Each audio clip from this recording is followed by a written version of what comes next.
ফজিলাতুন্নেসা মুজিব হলের আমাদের বাংলাদেশ জাতীয়তাবাদী ছাত্র দলের কিছু শিক্ষার্থী বোন এবং সাথে কিছু সাধারণ শিক্ষার্থী বোন তারা মনোনয়ন ফর্ম সংগ্রহ করতে যায় বিকাল 3:30টার পরে, 4টার আগ মুহূর্তে। ঠিক সেই সময় ফজিলাতুন্নেসা মুজিব হলের একদল উগ্র শিক্ষার্থী এই মনোনয়ন ফর্ম সংগ্রহে বাধা প্রদান করে মব উস্কিয়ে দিয়ে তাদেরকে ব্যাপকভাবে মানসিক হেনস্থা করে এবং শারীরিকভাবে নির্যাতন করার চেষ্টা করে। আমরা সাথে সাথেই এই ঘটনা ডাকসুর চিফ রিটার্নিং কর্মকর্তাকে অবহিত করি এবং ফজিলাতুন্নেসা মুজিব হলের যিনি প্রভোস্ট তাদেরকে অবগত করি, কিন্তু তারা সেই পরিস্থিতি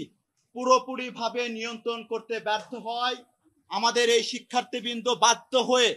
হল থেকে বের হয়ে যেতে বাধ্য হয় এবং তারা তাদের মনোনয়ন ফর্ম সংগ্রহ করতে পারেনি। আমরা 5 আগস্ট পরবর্তী সময় থেকেই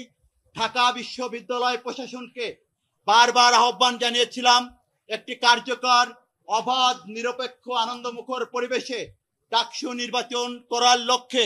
আপনারা বিশ্ববিদ্যালয়ের বর্তমান যে বিদ্যমান পরিস্থিতি, যে আইন শৃঙ্খলা পরিস্থিতি এবং যে মব পরিস্থিতি, সেটিকে পুরোপুরিভাবে যদি নিয়ন্ত্রণ না করতে পারেন তাহলে এই নির্বাচন কোনোভাবে অবাধ ও অংশগ্রহণমূলক করা সম্ভব হবে না। এবং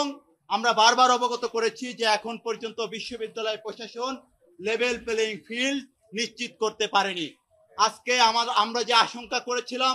আমরা কিন্তু বিশ্ববিদ্যালয় প্রশাসনের এবং শিক্ষার্থীদের যে মনোভাব সেটিকে ধারণ করেই অত্যন্ত আনন্দমুখর পরিবেশে আমরা মনোনয়ন ফর্ম সংগ্রহ করেছি। কিন্তু আমরা দেখলাম মনোনয়ন ফর্ম সংগ্রহের আজকে শেষ দিনে যখন বাংলাদেশ জাতীয়তাবাদী ছাত্র দলের নেতাকর্মীরা মনোনয়ন ফর্ম সংগ্রহ করতে গেল, প্রথম দিনেই তাদেরকে বাধা প্রদান করা হলো। আমরা একটা আশঙ্কা করছিলাম 5 আগস্ট পরবর্তী সময়ে বাংলাদেশ জাতীয়তাবাদী ছাত্র দল ঢাকা বিশ্ববিদ্যালয় সহ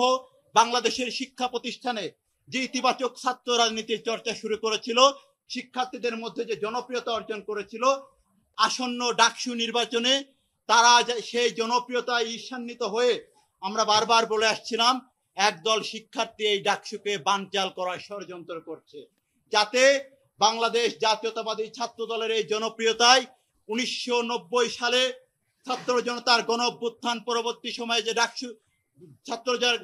ডাকসু হয়েছিল 90 সালে, যার প্রেক্ষিতে ছাত্র জনতার গণ অভ্যুত্থান সংগঠিত হয়েছিল, সর্বশেষ যে নিরপেক্ষ ডাকসু নির্বাচন যেখানে বাংলাদেশ জাতীয়তাবাদী ছাত্র দল নিরঙ্কুশ বিজয় অর্জন করেছিল, পূর্ণ প্যানেল সহ ডাকসুতে বিজয় অর্জন করেছিল,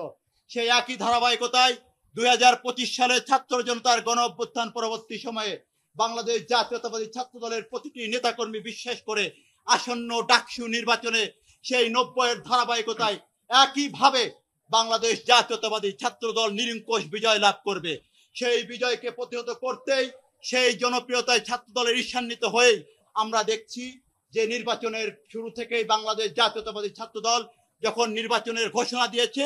ঠিক সেই সময় এই নির্বাচনকে বানচাল করার লক্ষ্যে মবকে উস্কিয়ে দিয়ে আমাদের নেতাকর্মীদেরকে, শিক্ষার্থীদেরকে মনোনয়ন ফর্ম সংগ্রহে বাধা সৃষ্টি করা হয়েছে। আমরা এই